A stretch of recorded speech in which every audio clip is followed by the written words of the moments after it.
I suppose like a lot of folks my age, I I don't know, I saw a lot of these really neat art books in the bookstores when I was a younger fella. And I think some of these are maybe a little bit after my time, but I still saw them, thought they were really cool. And at some point along the line, I got this Dinotopia, The World Beneath, uh, some kind of deal, bargain book, maybe when I was working at Barnes and Noble. I don't know. But I picked it up and I thought the art was really cool. I never actually got around to reading it, but I liked the art a lot. I know, bold statement there, as the art is famously quite good in these Dinotopia books. But I really dug what I saw. And then I watched the miniseries they made in the early 2000s, I think, and I enjoyed it, but it was not good. Um, but I love the idea, and I've thought for a long time since picking this book up and seeing the miniseries and flipping through the original book in the bookstore that it would make for a really cool role playing setting, which is where my head goes for a lot of those things, these sort of things.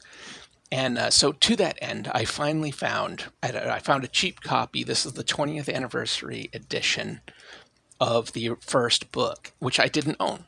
And so I finally found a copy of it. I picked it up.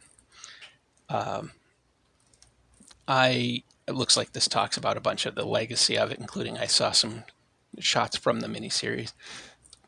But I still think that Dinotopia could make a really neat setting and whole concept for uh, a role playing game.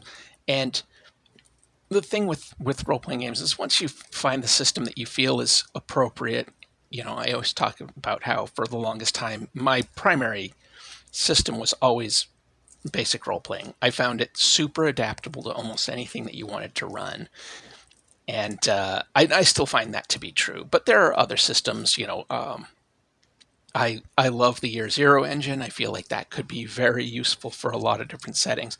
I don't know what I would pick for this, so I'll have to take time. I didn't realize that that image was from this book. If I see if I find that again. I had seen.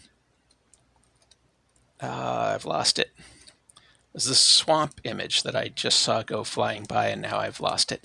Anyway, I had seen it around.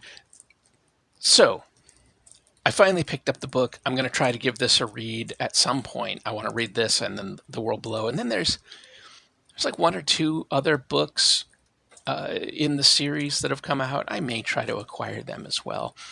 And who knows? Maybe I'll finally get around to running that game that I've thought about for years, but never actually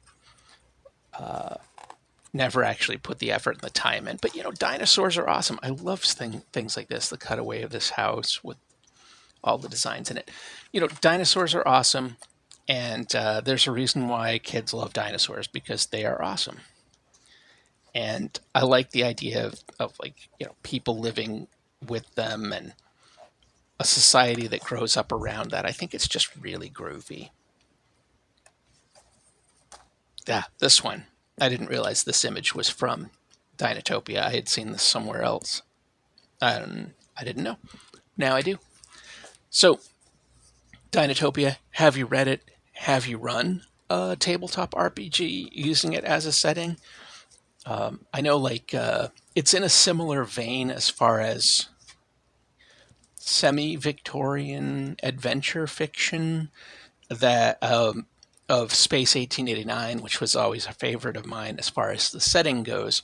The game, I think, was, I don't want to say unplayable because I think people did play it, but it certainly seemed unplayable to this fella.